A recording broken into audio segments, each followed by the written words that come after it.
I met a gypsy. I feel like if I had a different trainer, my life would be a lot different. Because our whole like dynamic is so much different, I feel like, than most trainer rider like relationships. I mean, I look at him and his family as my second family. I'm really close with him, his wife, and both of his kids. Like, we're all it's a really tight group, and I'm really grateful for them. They really brought me from pretty much nothing. I had nothing when I started working with Davey, and I think if I was with someone else, it'd be a lot different. Yeah, I mean, he's an awesome dude, and I mean, I think one of the best things about Davey is he knows all the mistakes he made in his career.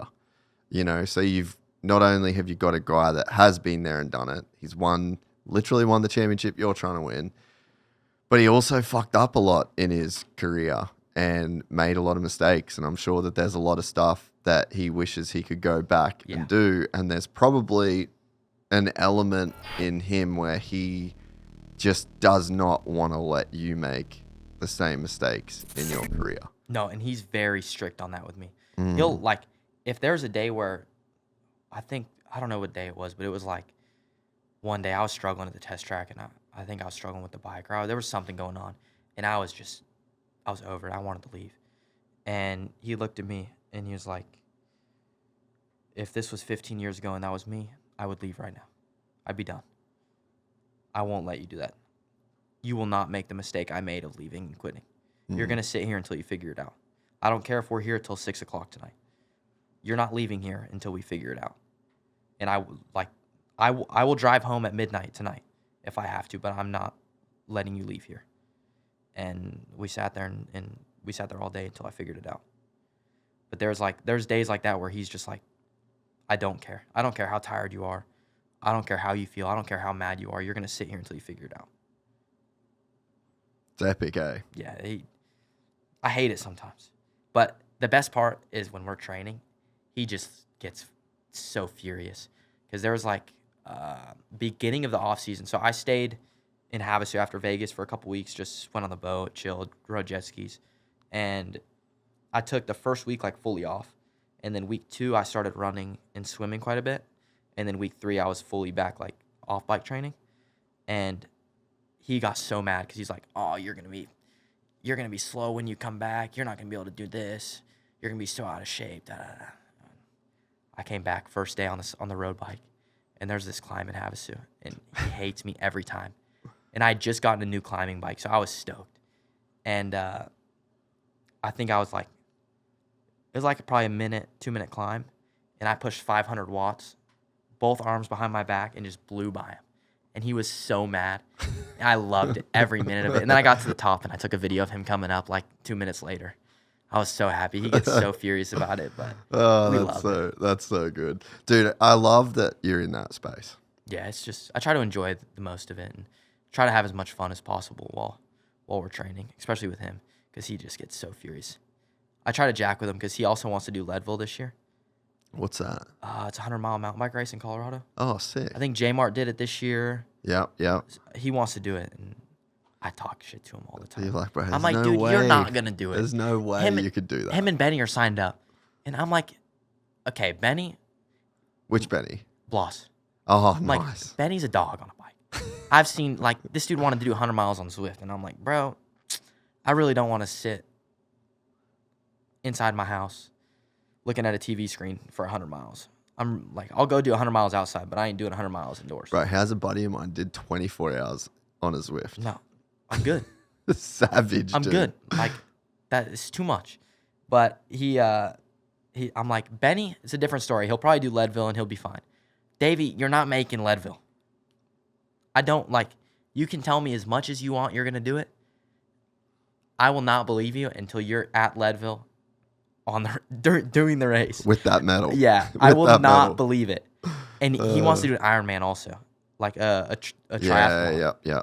And he has back issues, like, really bad. He's actually getting a surgery right before Arlington. Oh, right. And to try and fix it, but he can't run to save his life. Yeah, he's a big dude too. He cannot run. And he's like, it's only, I think, what is it, 13 miles? Look up what a tri is. Ironman? I think it's like 13.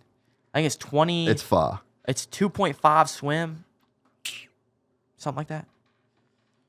2.4. Oh, okay, yeah. 112-mile Swim. bike ride and 26.2-mile run. Damn, bro. I said, dog, you ain't doing no 26-mile run. Yeah, I'm out on that. Yeah, no. No shot. If Davey does a 26-mile run. What would you do? Put a wager, actually, right now. Right now. What would you do if Davey does, let's just say. I'll buy him 20 bottles of Captain. He loves Captain and Sprite. So I'll you'll buy just him stock 20 him for the next 12 months. When I will give him the money to go buy 20 bottles of Captain if he does a 26-mile run. There is absolutely no way he's making a 26-mile run after doing a 2.4-mile swim and a 112-mile bike ride. I don't think I could. No way. I couldn't do the swim. There is no shot. I couldn't do the swim. I'll never believe it. Were you doing the swim in Havasu? Like in the river? Or the lake? I did like a swim race there. I normally just go to the aquatic center. Yeah, This morning I just went to the gym and swam, but yeah. it was. There's too much seaweed in Havasu for me to swim there. Yeah. You gotta like swim in like, you gotta dart seaweed all the time. And Yeah. Davey's actually told me because he wanted me to go swim in the lake, and he was like, oh, we're gonna go swim in the lake today, and I was like, how's the seaweed? He's like, actually, never mind. I got myself caught in seaweed last time. I was like, yeah, Yeah. exactly why I'm not gonna go swim in the lake. Oh, that's so good. So yeah, 20 bottles of Captain. What's that price wise? What's a bottle of Captain worth? Yeah, how much is this gonna cost?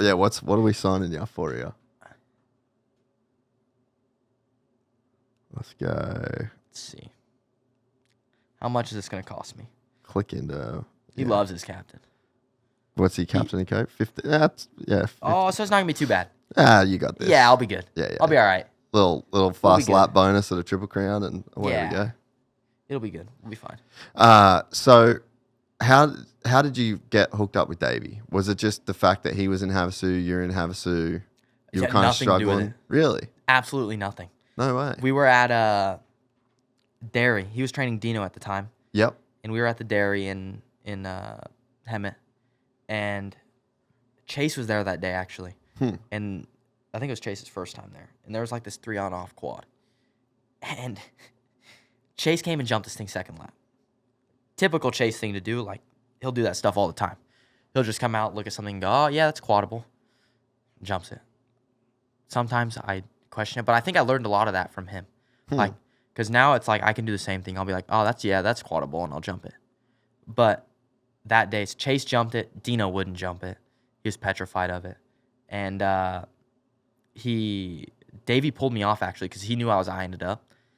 And he pulled me off, and he was like, if there's anyone here on a 250 that can jump it, it's you. He was like trying to give me like you can do it, but let's see if you're like got big enough balls to jump it. And I went and looked at it one lap, then I jumped it the next lap. And he was like, oh, he can handle being like pushed. Yeah, he can handle being told like you can do this. And so whatever, I didn't talk to him actually for like 2 weeks. Did you know him before this at all? I did a camp with him one time, but I was on 85s at the time, so it was like nothing much. But I actually have a photo. I met him in Starbucks when I was like 5 years old. What'd you walk up and say hello? Yeah, I had I got a photo of it somewhere. I'll send you. So good. It's a funny one. But I didn't talk to him for a while. I was actually in Big Bear, or no, I was in Mammoth, and I was snowboarding. Last thing on my mind was training or riding dirt bikes. It was 5 weeks before Anaheim 2 Futures. Not a single thought in my mind of riding a dirt bike. And were you not going to do that Futures race? I was going to do it, but like at that point. So like at that point, you just fully are not thinking you're going to be a professional dirt bike racer. No, I think because I had that was like maybe 2 or 3 weeks after I had left that star test and nothing happened. And so you thought you were done? Yeah, I was like, like that's probably it, whatever. And I was in Mammoth. I was drinking, doing whatever. Last thing on my mind was riding a dirt bike. And I don't know. I must have gotten some stitch on the drive home. And mid-drive home, I was like, you know what? I'm going to text him. See what happens. It's worth a shot. We'll see what happens. So I texted him. I was like, hey, like, what do you think of, like, working together, da-da-da-da. He was like, well, come to Havasu and we'll meet at a coffee shop and we'll talk about it. And we met at a coffee shop, and he pretty much sat down and said, because my mom was pretty much arguing with him, like, oh, we don't understand why he doesn't have a ride. He pretty much won, like, dominated mini O's this year. And Davey goes, yeah, but he hasn't finished the job once. He hasn't had a breakout ride. He hasn't had that ride where everyone's like, oh, like, damn, he's there. And we pretty much came to an agreement there. He was like, if I'm going to do this, I want 100% effort out of you. I want everything you got. You're going to eat right. You're going to train. You're going to do this. I said, all right. I actually went home that night. Right after that, got hammered. I swear, got hammered. That was my last night. I said, I'm going to get hammered tonight, and I'm never drinking. I'm not, like, done. Cold turkey, done. And I woke up that next morning, didn't touch nothing.